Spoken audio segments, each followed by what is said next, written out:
I am Ruth McEwen, Advisory Council member serving on the Northwest Senior and Disability Services Advisory Councils.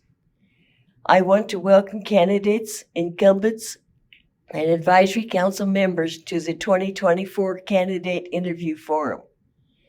This program features candidates and incumbents from districts serving Clatsop, Marion, Polk, Tillamook, and Yamhill counties, and is sponsored by our Senior Advisory Council and our Disability Services Advisory Council. Northwest Senior and Disability Service is a local governmental organization that provides Medicaid, Oregon Project Independence, Older Americans Act, and grant-funded programs. The mission of the Northwest Senior and Disability Service is to promote dignity, independence, and health, honor choice, and empower people. The assistance and support we provide to consumers includes information, assistance, in-home and community-based services, financial and medical help, meal site and home-delivered meals, options counseling, adult protective services, Medicare counseling, and peer mentoring, money management, as well as health and wellness programs.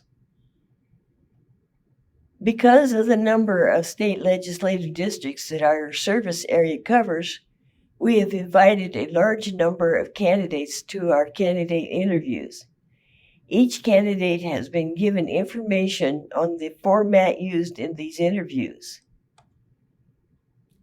Each candidate will be introduced by a member from the advisory councils, and then candidates will have the opportunity to answer questions which will be timed. We thank these candidates for their willingness to share their views about services for Oregon seniors and people with disability.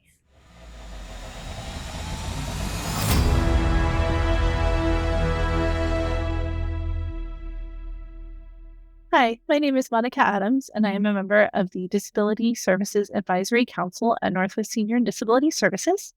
Today, I'm interviewing Andrea Salinas. She is a Democratic candidate for U.S. Congressional District 6, and we will be asking Ms. Salinas questions related to seniors and people with disabilities.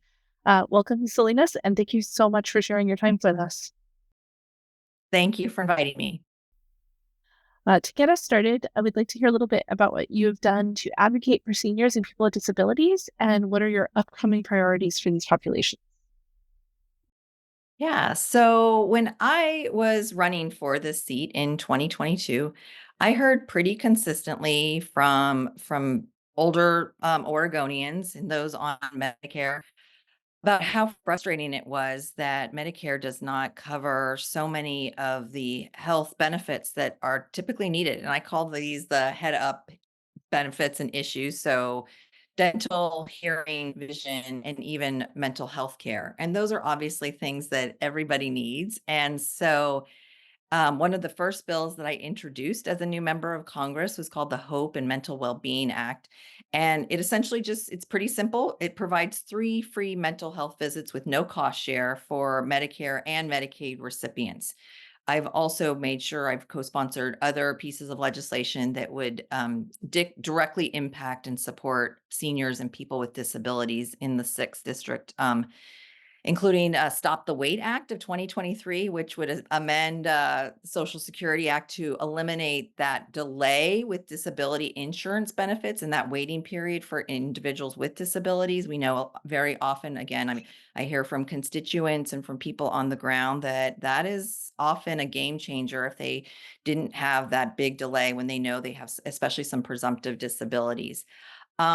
I actually also have now hosted 2 senior fairs in the district, one in Marion County, so a little bit south of where I live up in the district, and then one in Washington County as well. They were free and open to the public, but essentially we invited agencies that serve our seniors to set up informational booths to share programming content, different transportation, older adult education, and discuss all these different services that are provided in each of the counties in the area. So that actually, both of those were really fun and well attended.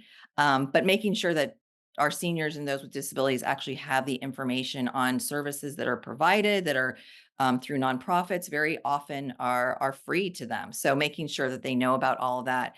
I also am continually trying to figure out ways to extend, preserve, and maintain the solvency of Medicare and Social Security. I am a co-sponsor of HR 82, which is the Social Security Fairness Act, and HR 4583, the Social Security 2100 Act. I also am on a bill to repeal the windfall elimination provision and the government pension offset, which would prevent those who would otherwise be qualified from receiving their full benefits because they had past service with public agencies. And so this is just a thing that's just not fair. Um, I've also co-sponsored a bill that would codify judicial precedent and strengthen the right of Americans with disabilities to receive long-term services and supports in settings of their choice. And that includes prohibiting government entities or payers and different insurance providers from denying home and community-based services to individuals with disabilities that require some of those long-term services and supports.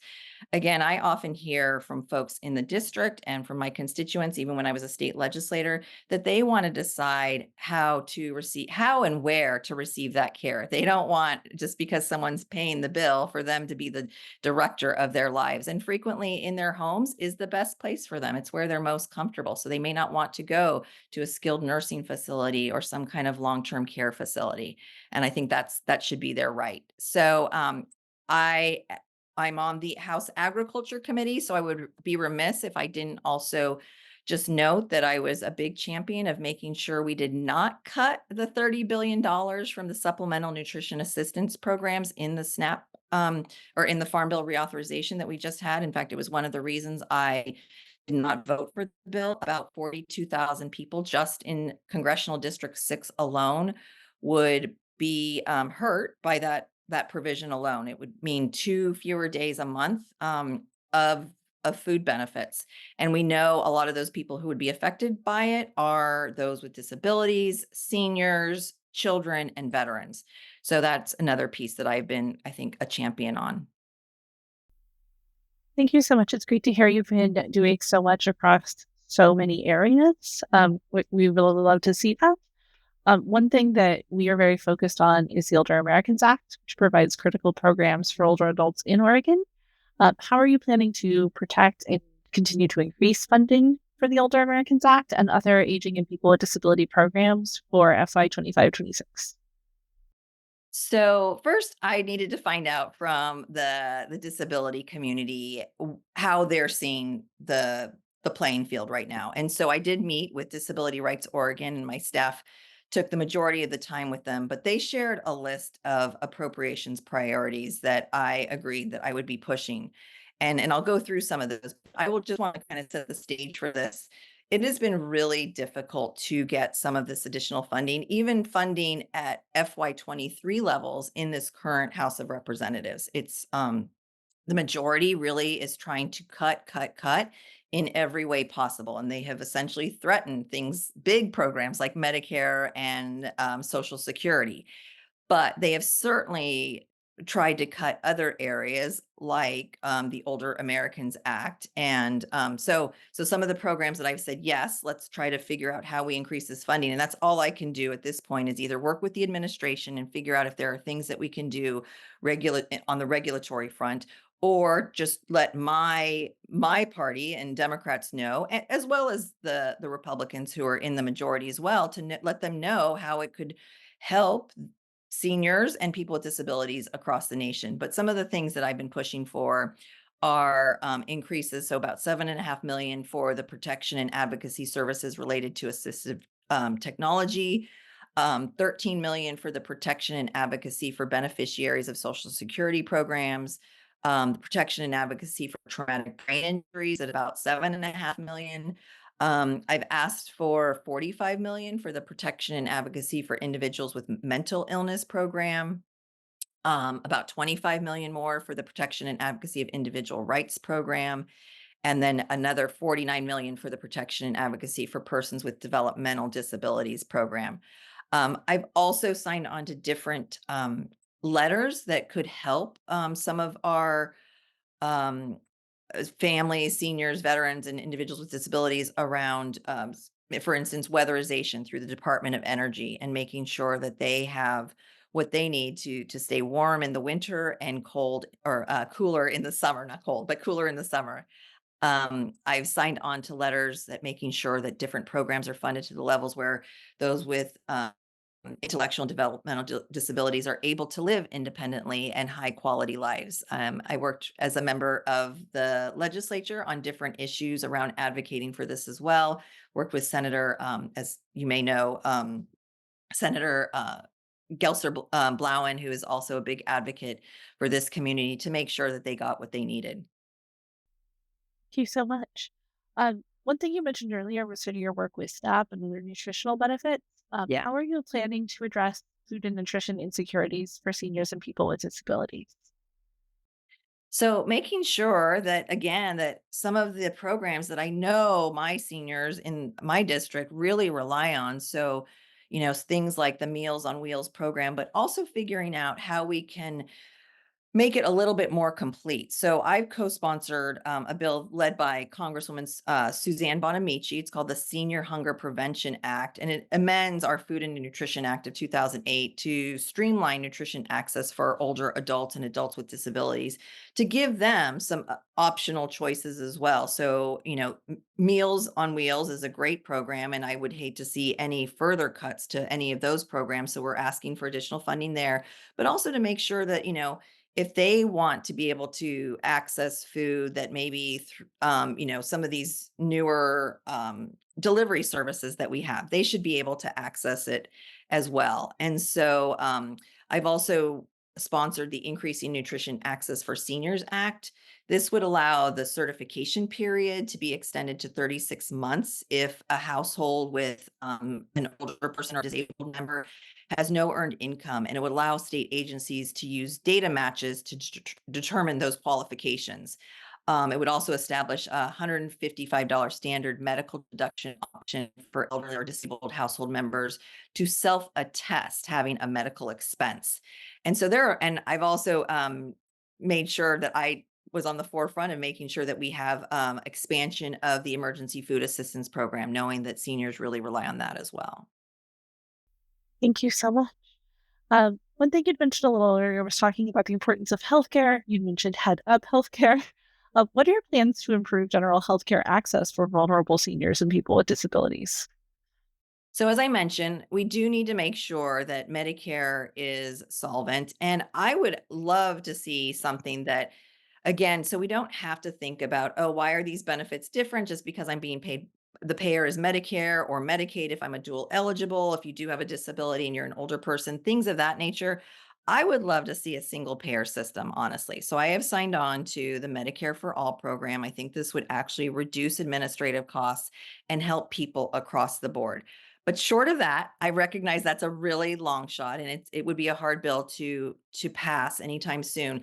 I've also co-sponsored what I was talking about earlier. So HR 33 would provide Medicare dental, vision, and hearing benefits. This is one that, oh my gosh, Congressman Doggett from Texas has introduced, and it just provides that coverage of dental, vision, and hearing care that we don't see right now. So that's something that I would want to see expanded. Let's see. There are many other bills that folks have introduced to strengthening Medicare for Patients and Providers Act. This would adjust the payment amounts under the Medicare fee schedule. We know right now that a lot of physicians and providers decide to opt out of providing care for Medicare patients because the reimbursement from the federal government isn't enough. So we need to make sure that not only are we expanding benefits, but we're also expanding the workforce who care for our seniors and people with disabilities. Absolutely. Um, so it's good to hear that and good to hear everything you're working there. I know earlier you'd also mentioned that you've done some work around behavioral health access on Medicare and Medicaid. What else can you share with us about what you're planning to do to assure Oregon seniors and people with disabilities on Medicare and Medicaid have access to behavioral health services? Yeah, this is a big one that I feel like it's completely nonpartisan. And so I want my colleagues of all stripes to help me out with this because here in Oregon, we are seeing certainly a mental health crisis, and it is why I've really leaned in. So outside of my committees of jurisdiction, this is one area where I wanted to take a lead. I'm now the co-chair of the Mental Health Caucus in the House of Representatives. As I mentioned earlier, I introduced the Hope and Mental Wellbeing Act, which would essentially allow 3 no-cost share visits from a mental health care provider for those who are have Medicare and Medicaid recipients. I've also co-sponsored HR 6748, which promotes effective and empowering recovery services in Medicare. It essentially provides peer supports has been a big, what I consider lower hanging fruit in terms of the workforce. I think we can get them certified and into the workforce a lot faster. But if they can't get reimbursed through the Medicare program, it makes it a lot harder.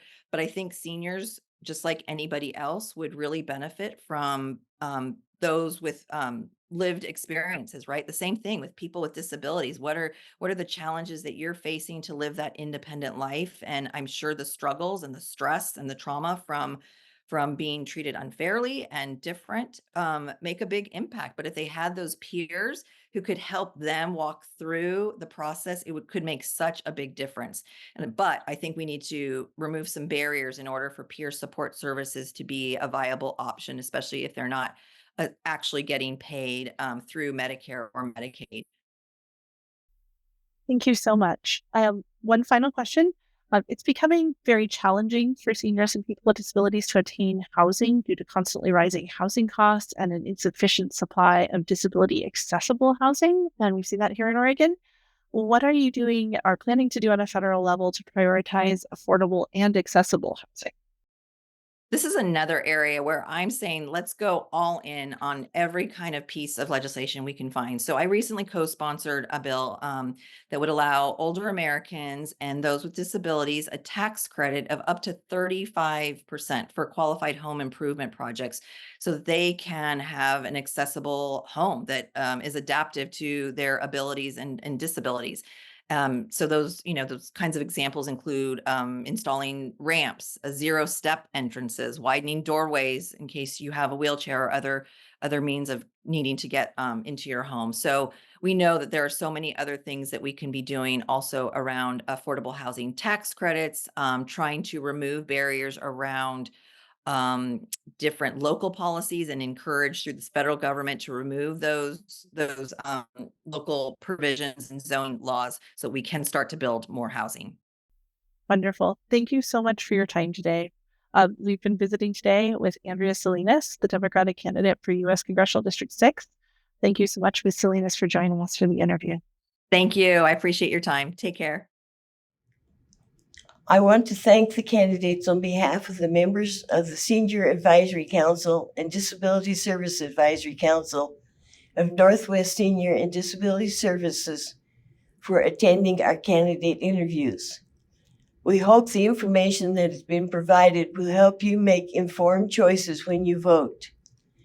The opinions expressed here are not endorsed by Northwest Senior and Disability Services. For more information or to get connected to services provided by Northwest Senior and Disability Services, call 1-866-206-4799. The advisory councils for Northwest Senior and Disability Services would like to thank Capital Community Media for their production of the forum. Thank you for watching.